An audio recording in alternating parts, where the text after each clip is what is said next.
지금 우리는 이상한 시대를 살고 있습니다. 불과 몇 년 전만 해도 투자는 위험하다, 차라리 현금을 들고 있자는 말이 상식처럼 들렸습니다. 하지만 지금은 그 말이 오히려 가장 위험한 조언이 되었습니다.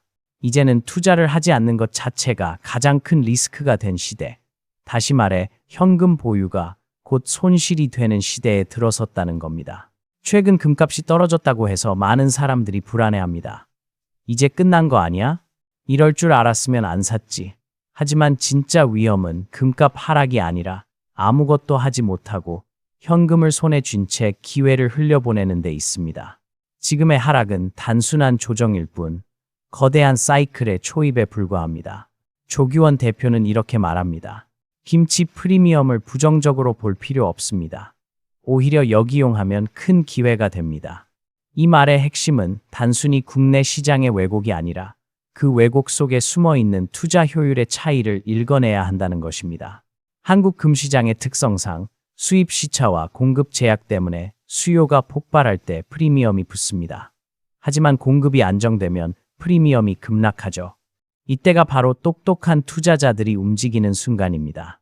그렇다면 왜 이런 국면이 찾아온 걸까요? 이 모든 것은 금리를 중심으로 한 거대한 전환의 신호입니다. 미국의 기준금리가 인하 사이클로 들어서면서 금시장은 새로운 질서를 만들어 가고 있습니다. 일반적으로 금리는 낮아지고 물가는 오를수록 금 가격은 강세를 보입니다. 여기서 중요한 개념이 바로 실질금리, 명목금리, 물가 상승률입니다. 실질금리가 낮을수록 사람들은 현금의 가치를 불신하게 되고 눈에 보이는 실물 자산으로 향합니다. 지금 우리가 목격하고 있는 현상이 바로 그것입니다. 명목금리는 내려가지만 인플레이션은 끈적하게 3%대를 유지하고 있습니다. 그 결과 실질금리는 마이너스로 떨어지고 있고 이는 금에게는 최고의 환경이 되는 셈입니다. 하지만 단순히 금리가 내려간다고 해서 금값이 무조건 폭등하는 것은 아닙니다. 역사적으로 보면 인플레이션이 동시에 내려가면 금의 상승폭은 제한됩니다. 그러나 이번 사이클은 다릅니다. 인플레이션이 쉽게 잡히지 않고 오히려 탈세계화와 공급망 재편이 물가를 지탱하고 있습니다. 세계가 더 이상 싸게 사고 싸게 만드는 구조로 가지 않기 때문입니다. 이런 환경에서 금리는 내려가고 물가는 버티며 실질금리는 더 깊이 마이너스로 빠집니다. 바로 이때 금이 본격적으로 상승하기 시작합니다. 조규원 대표는 이렇게 말합니다. 금리 인하가 확정되는 순간 금값은 폭발적인 탄력을 받는다. 실제로 9월 미국의 금리 인하 확정 직후 금 가격은 단숨에 치솟았습니다. 그동안 4개월간 횡보하던 시장이 한순간에 불을 붙은 이유입니다. 여기서 한 가지 더 중요한 변화가 있습니다. 세상은 더 이상 세계화의 길을 걷고 있지 않습니다. 각 국가는 자국의 생산과 공급을 보호하려고 하고 지정학적 긴장은 상수가 되었습니다. 이 탈세계화 시대의 금리 인하는 과거와 전혀 다른 결과를 낳습니다. 인플레이션은 쉽게 꺼지지 않고 화폐 가치는 점점 약해집니다. 따라서 투자자들이 피할 곳은 점점 좁아지고 결국 금 같은 실물 자산으로 몰리는 흐름이 강해질 수밖에 없습니다. 이제 우리는 한 가지 결정을 내려야 합니다. 현금을 쥐고 기다릴 것인가? 아니면 가치가 유지되는 자산으로 옮겨갈 것인가? 지금 금값이 일시적으로 조정을 받는 이유는 단 하나, 시장이 다음 사이클을 준비하고 있기 때문입니다. 단기의 변동성에 흔들려 기회를 놓치면 다음에는 훨씬 높은 문턱에서 다시 서야 할 겁니다. 과거 1970년대와 1930년대의 패턴이 그대로 반복되고 있습니다. 그때도 처음에는 모든 자산이 오르는 듯 보였습니다.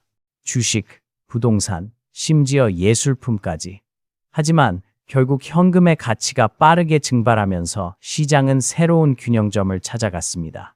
그리고 그때마다 유일하게 살아남은 것은 금이었습니다. 지금은 그 전조 단계입니다. 금리는 낮아지고 인플레이션은 끈적하게 유지되고 화폐 가치가 천천히 녹아내리고 있습니다. 이런 환경에서 나는 투자하지 않겠다는 말은 나는 손실을 감수하겠다는 말과 다르지 않습니다. 결국 금 투자는 단순히 수익을 위한 선택이 아니라 자산의 생존을 위한 방패가 됩니다. 우리가 금을 바라봐야 하는 이유는 단기적 등락이 아니라 이 거대한 흐름 속에서 현금이 가장 위험한 자산이 되는 시대를 이해하는 데 있습니다. 이제 시장은 다시 움직이기 시작했습니다. 조용히, 그러나 확실하게. 그리고 그 방향은 금입니다. 우리가 금리 인하를 이야기할 때 흔히 놓치는 것이 있습니다. 금리가 내려가면 돈이 싸지니까 금값이 오른다. 이건 교과서적인 설명일 뿐입니다. 진짜 중요한 것은 실질 금리입니다. 조규원 대표는 강조합니다. 금리가 내려가도 물가가 내려가면 금은 오르지 않는다. 그러나 지금은 다르다.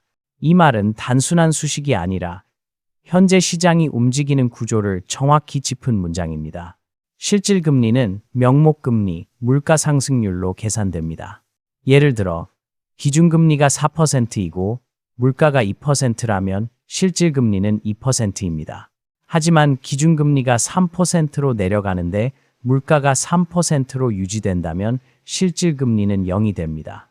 그리고 인플레이션이 4%로 오르면 실질 금리는 마이너스로 전환됩니다. 이때부터 시장의 균형은 무너집니다. 현금의 구매력은 떨어지고 은행 예금은 안전이 아니라 손실이 됩니다. 이 상황에서 사람들은 두 가지를 선택합니다. 빚을 내거나 실물을 삽니다. 지금 미국과 한국의 시장은 동시에 이 구간에 들어서고 있습니다. 금리 인하는 이미 예고됐고 인플레이션은 여전히 끈질깁니다. 이 조합이 바로 금을 가장 강력하게 밀어올리는 연료입니다. 1970년대 후반, 미국도 같은 상황을 겪었습니다. 그 당시 연준은 경기 부양을 위해 금리를 낮췄지만 인플레이션은 잡히지 않았습니다. 결과는 어땠을까요? 금 가격은 단 7년 만에 26배 상승했습니다. 달러는 약해졌고 사람들은 현금 대신 금을 쌓기 시작했습니다. 그리고 그 패턴이 지금 다시 반복되고 있습니다. 그런데 이번 사이클에는 또 하나의 변수가 있습니다. 바로 탈세계화대, 글로벌리제이션입니다. 세계가 연결되던 시대가 끝나고 각 나라가 스스로의 이익을 우선시하기 시작했습니다. 이 말은 곧 싸게 공급하던 시대의 종말을 의미합니다. 값싼 인건비, 저렴한 원자재, 원활한 물류, 그 모든 것이 깨지면서 물가는 구조적으로 높아질 수밖에 없습니다. 결국 우리는 낮은 금리 버기, 끈질긴 물가라는 완벽한 금 강세의 환경을 맞이했습니다. 이 상황에서 달러는 점점 약해지고 현금의 가치는 녹아내리며 사람들은 안전자산으로 몰리기 시작합니다. 하지만 여기서 한 가지 착각이 있습니다. 많은 사람들은 불안하면 금이 오른다고 단순하게 생각합니다. 전쟁, 위기, 재난이 발생하면 금값이 폭등한다. 그건 절반만 맞는 말입니다. 조규원 대표의 분석은 다릅니다. 그는 금을 움직이는 진짜 힘은 불안이 아니라 통화 가치의 붕괴라고 말합니다. 전쟁이 금을 올리는 게 아니라 전쟁이 불러오는 인플레이션이 금을 올리는 것입니다. 전쟁 자체는 일시적 요인일 뿐 금 가격을 장기적으로 끌어올리는 것은 결국 화폐의 신뢰가 무너지는 순간입니다. 러시아, 우크라이나 전쟁, 이란 이스라엘 분쟁, 중동 불안, 이런 사건들은 모두 시장의 심리를 자극합니다. 하지만 시간이 지나면 가격은 다시 제자리로 돌아옵니다. 단기적 급등 후 안정. 그러나 화폐 가치 하락은 다릅니다. 그건 한번 시작되면 되돌리기 어렵습니다. 지금 세계의 중앙은행들은 금리를 내리고 있습니다. 그 이유는 간단합니다. 경기 둔화를 막기 위해서입니다. 하지만 그 부작용은 확실합니다. 풀려나간 유동성이 다시 자산 시장으로 흘러들어갑니다. 주식, 부동산, 코인, 그리고 금. 모든 자산이 동시에 오르는 에브리띵 랠리가 시작되는 시점입니다. 그렇다면 지금 우리는 어떤 선택을 해야 할까요? 금이 떨어졌다고 두려워하지 말고 실질 금리의 방향을 보아야 합니다. 명목금리보다 물가가 더 높게 유지되는 한 금은 언젠가 다시 튀어오릅니다. 문제는 그때가 언제인지가 아니라 당신이 그때 이미 시장 안에 있는가입니다. 역사는 같은 패턴을 반복해 왔습니다. 현금 가치가 하락할 때 금은 늘 조용한 반란을 일으켰습니다. 그리고 그 반란은 갑자기 폭발적으로 찾아옵니다. 지금이 바로 그 전야일지도 모릅니다. 사람들은 흔히 이렇게 말합니다. 전쟁이 나면 금값이 오른다. 겉으로 보기엔 맞는 말 같지만 실제로는 절반만 진실입니다.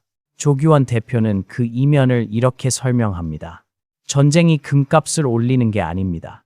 전쟁이 가져오는 인플레이션이 금값을 올립니다. 전쟁이 터지면 세상은 불안에 휩싸입니다. 하지만 단순한 공포는 금값을 장기적으로 끌어올리지 못합니다. 진짜 금을 움직이는 힘은 화폐의 신뢰 상실입니다. 그리고 그 신뢰를 가장 빠르게 무너뜨리는 것이 바로 전쟁입니다. 왜냐하면 전쟁이 벌어지면 나라들은 막대한 돈을 써야 합니다. 무기를 사야 하고 병력을 유지해야 하고 인프라를 복구해야 합니다. 그 모든 비용은 결국 돈을 찍어내는 것으로 충당됩니다. 지금도, 과거에도, 그리고 앞으로도 마찬가지입니다. 1940년대, 1970년대, 2020년대, 세상은 전쟁과 경제 위기를 겪을 때마다 화폐를 과잉 발행했고 그 결과는 늘 같았습니다. 통화 가치 하락, 물가 폭등, 그리고 금의 상승. 최근 몇 년을 돌아봐도 같습니다.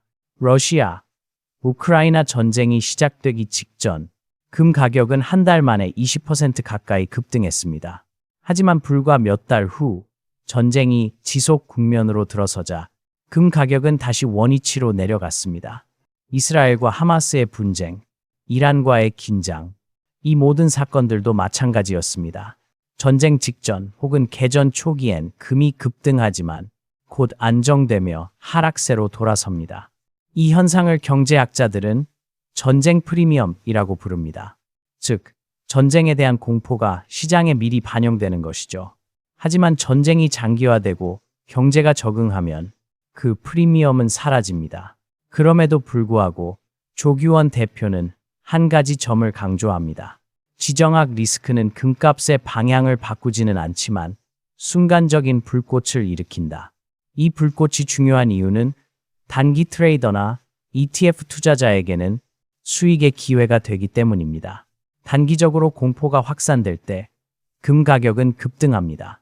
그 순간을 포착해 빠르게 진입하고 공포가 완화되면 이익을 실현하는 전략. 이것이 바로 단기 트리거 플레이입니다. 그러나 장기 투자자에게 중요한 것은 다릅니다. 그는 말합니다. 전쟁이 끝나면 금값이 떨어질까 걱정하지 마세요. 이미 전쟁으로 오른 부분은 정상화됐고 그 이후 금의 방향은 전쟁이 아니라 통화 정책이 결정합니다. 러시아, 우크라이나 전쟁이 끝난다고 해서 금이 폭락하지 않는 이유가 바로 이것입니다. 이미 그 이슈는 시장에 반영되었고 지금의 금 가격은 전쟁 프리미엄이 아니라 실질금리 하락이라는 구조적 요인에 의해 지탱되고 있습니다. 즉, 지정학적 불안은 불씨이고 통화 정책은 연료입니다. 불씨는 금을 일시적으로 태우지만 연료가 있어야 불길이 오래갑니다.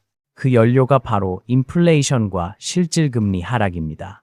또한 조 대표는 흥미로운 시나리오를 제시합니다. 러시아, 우크라이나 전쟁이 끝나더라도 중동 불안이나 대만 해협 긴장이 이어질 수 있습니다. 세상은 지금 불안의 릴레이를 달리고 있습니다.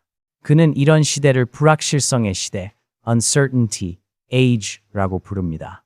한 위기가 끝나면 다른 위기가 이어집니다. 이 불안이 사라지지 않는 한 금은 꾸준히 수요를 받게 됩니다.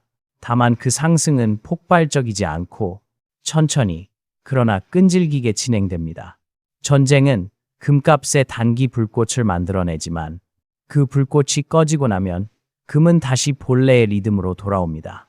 그 리듬은 인플레이션의 박자, 실질금리의 음정, 그리고 화폐 신뢰의 강약으로 만들어집니다. 따라서 금 투자자는 전쟁 뉴스에 흔들리기보다 그 이면의 통화 흐름을 봐야 합니다.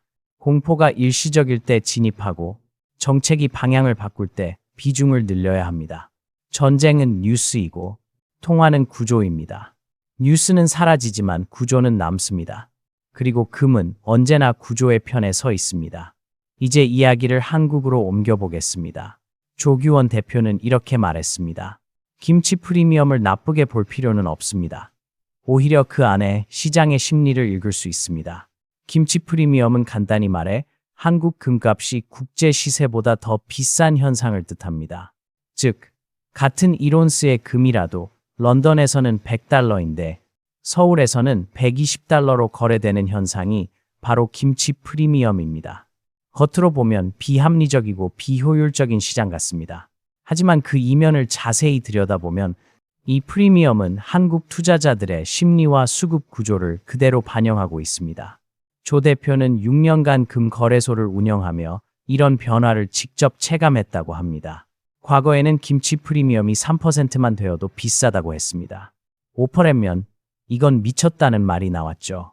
하지만 지금은 10%, 15%, 심지어 20%도 이상하지 않습니다. 2024년 2월 국내 금값은 국제 시세보다 20% 비쌌습니다. 그리고 같은 해 10월에는 18% 수준을 기록했습니다. 이건 단순한 일시적 과열이 아닙니다. 시장 구조 자체가 변한 신호입니다. 과거에는 금 가격이 사상 최고치를 찍으면 사람들이 오히려 금을 팔았습니다. 이제 고점이야. 이익 실현하자.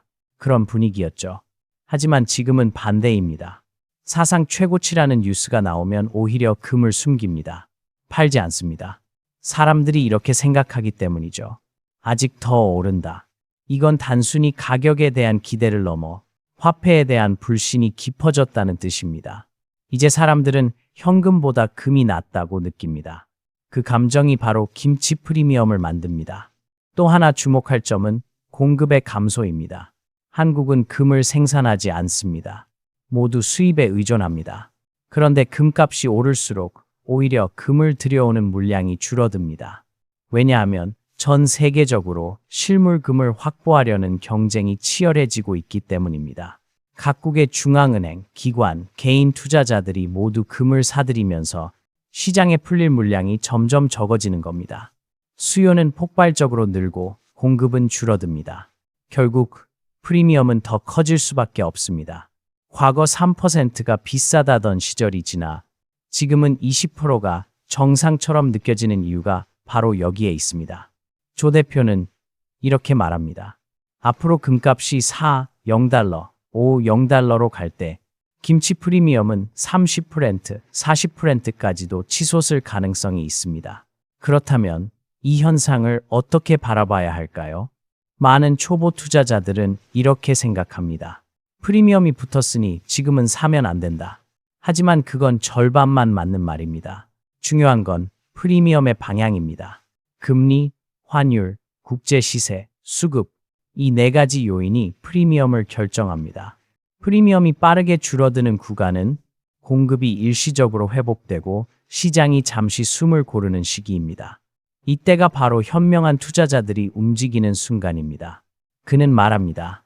김치 프리미엄이 줄어들 때 금을 사두면 다음 상승 사이클에서 가격 상승 퍼기 프리미엄 확대라는 두 가지 이익을 동시에 얻을 수 있습니다.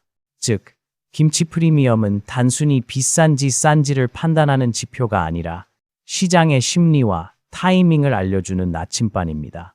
그리고 이 프리미엄이 만들어내는 또 하나의 효과가 있습니다. 바로 투자자의 심리적 확신 강화입니다. 사람들은 프리미엄이 높을수록 금의 가치를 더 확실하게 느낍니다. 이건 단순한 숫자가 아니라 금이 진짜 화폐라는 인식이 시장 전체에 퍼지고 있다는 증거이기도 합니다. 결국 김치 프리미엄은 한국만의 현상이 아니라 전 세계 화폐 불신의 한 단면입니다. 한국이 단지 그 징후를 먼저 보여주는 것뿐입니다.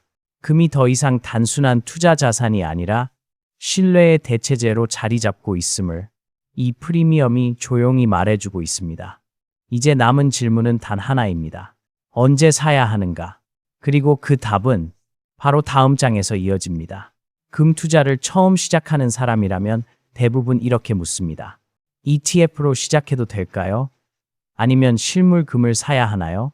조규원 대표는 여기에 명확한 답을 내놓습니다.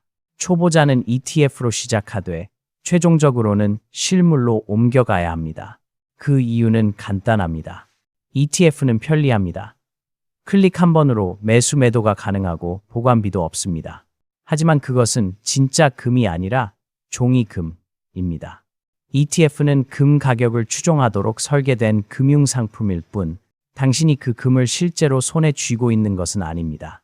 여기서 가장 큰 문제는 바로 rehypothecation, 구조입니다. 조 대표의 설명에 따르면 세계 최대 금 거래소인 런던의 LBMA나 미국의 코맥스에서는 실물금보다 138배 많은 종이 금이 거래되고 있다고 합니다. 즉, 존재하지 않는 금을 계약서로만 사고 파는 셈이죠. 이런 구조에서는 어떤 일이 벌어질까요? 만약 금값이 폭등하고 사람들이 실제 금 인도를 요구하기 시작하면 그중 138명 중 단 1명만 실물을 받을 수 있다는 이야기입니다. 나머지는 종이만 들고 남게 됩니다. 이 위험이 바로 Counterparty Risk, Counterparty Risk, 즉 거래 상대방 위험입니다. ETF는 거래 상대가 존재하는 금융상품이기 때문에 그 상대가 문제를 일으키면 내 자산도 함께 흔들립니다. 대표적인 사례가 있습니다. 2022년 런던 금속거래소 LME에서 발생한 니켈 사태입니다. 중국의 칭산홀딩스, 긍산콩구가 대규모 공매도를 걸었지만 러시아, 우크라이나 전쟁으로 니켈 공급이 막히자 니켈 가격이 단 48시간 만에 4배 폭등했습니다. 결국 거래소는 90억 달러 규모의 거래를 강제로 취소했습니다. 왜냐하면 실제 니켈이 없었기 때문입니다. 이 일은 시장의 본질을 보여줍니다. 계약은 많지만 실물은 부족하다. 그리고 금 시장도 같은 위험 구조를 안고 있습니다. 그래서 조규원 대표는 말합니다. ETF는 출입구일 뿐 목적지는 실물입니다. ETF는 유동성과 접근성 면에서 훌륭한 시작점이지만 장기적으로 금을 보유하려면 언젠가 실물로 전환해야 합니다. 그 시점은 단순히 금값이 오르내리는 문제가 아니라 금융 시스템에 대한 신뢰가 흔들리는 순간에 찾아옵니다. 그렇다면 어떻게 접근해야 할까요? 그는 이렇게 조언합니다. 처음엔 ETF로 시작해 시장의 흐름을 익힌다. 금리 인하와 인플레이션 사이클이 본격화되면 일정 비중을 실물로 옮긴다. 실물금은 반드시 공신력 있는 거래소를 통해 구입하고 인증된 순도 999.9와 보관 증명서를 확보한다. 이 방식은 단순히 수익을 위한 전략이 아닙니다. 이건 위기 대비 전략입니다. ETF가 무너질 가능성은 작지만 0은 아닙니다. 반면 실물금은 금융 시스템이 흔들릴수록 가장 신뢰받는 자산으로 남습니다. 그는 덧붙입니다. 금융상품은 화면 속 자산이고 실물금은 손안의 자산입니다. 시스템이 무너질 때 살아남는 건 항상 손안의 자산이었습니다. 이제 우리는 하나의 선택 앞에 서 있습니다. 현금을 들고 버틸 것인가, 아니면 금을 통해 가치의 배를 옮길 것인가. 조규원 대표는 말합니다. 지금은 모든 자산이 오르고 있습니다. 그러나 진짜 오른 것은 자산이 아니라 화폐의 가치가 떨어진 것입니다. 이 말의 의미를 이해하는 것이 핵심입니다. 주식, 부동산, 코인, 심지어 예술품까지 오르고 있습니다. 그런데 그것이 모두 가치 상승일까요? 아닙니다. 그저 현금이 빠르게 약해지고 있을 뿐입니다. 1970년대, 1930년대에도 똑같은 일이 있었습니다. 그 시기 초반에는 모든 자산이 동시에 상승했습니다. 그러나 얼마 지나지 않아 주식시장은 폭락했고 부동산은 장기 침체에 빠졌습니다. 그때 살아남은 건 금뿐이었습니다. 1930년대 미국 대공황 당시 금 소유가 불법이었음에도 사람들은 금광주를 사들였습니다. 그 주식들은 다른 주식이 90% 폭락할 때 오히려 400, 500% 급등했습니다. 실물금을 살 수 없자 금 관련 자산으로 몰린 것입니다. 이 패턴은 언제나 반복됩니다.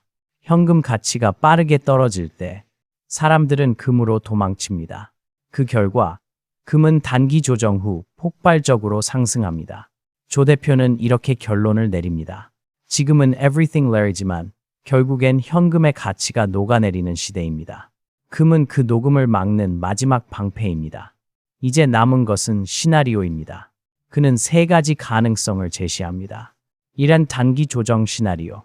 경기 침체 공포가 현실화되면 금도 일시적으로 20% 정도 하락할 수 있습니다.